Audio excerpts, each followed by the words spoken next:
Iran आणि Israel युद्धामुळे मुंबईकर त्यांच्या लाडक्या वडापावला मुकणार आहेत असं जर सांगितलं तर तुम्ही म्हणाल याचा काय संबंध। पण होय, हे खरं आहे।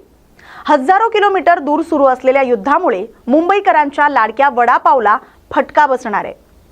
या जोडीतील वडा एकटाच राहणार की काय अशी शंका उपस्थित केली जाते, कारण वडापाव मधील पाव साधारण परवापासून वड्याची साथ सोडणार आहे आणि याला कारणीभूत ठरणार आहे ते युद्ध। आता नेमकं याचं काय कनेक्शन आहे ते आपण समजून घेऊयात। इराण आणि इस्रायल या युद्धामुळे आखाती देशातून होणाऱ्या कच्च्या तेलाच्या पुरवठ्याला फटका बसलाय।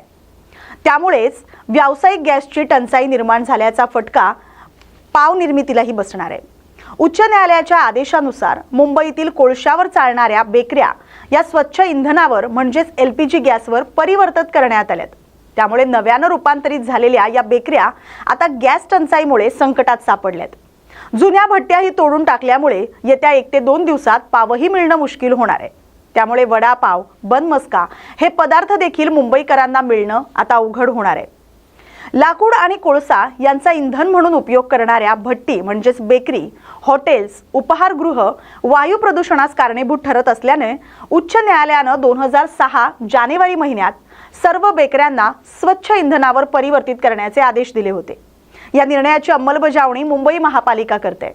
मुंबई महापालिकेनं या सर्व बेकऱ्यांना स्वच्छ इंधनावर रूपांतरित करण्यासाठी 15 जानेवारी पर्यंतची मुदत दिली होती।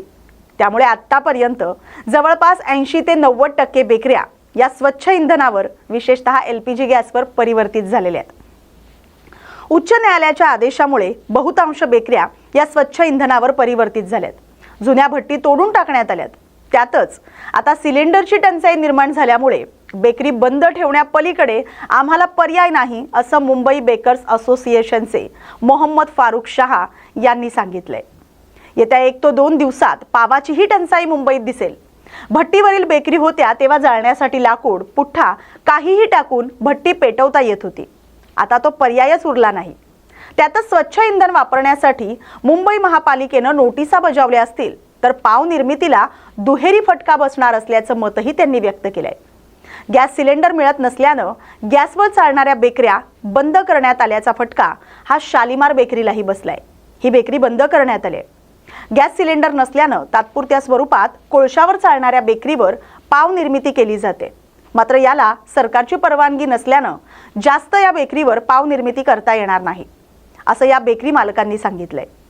गॅसवर चालणाऱ्या बेकरीला दररोज 3 गॅस सिलेंडरची गरज असते।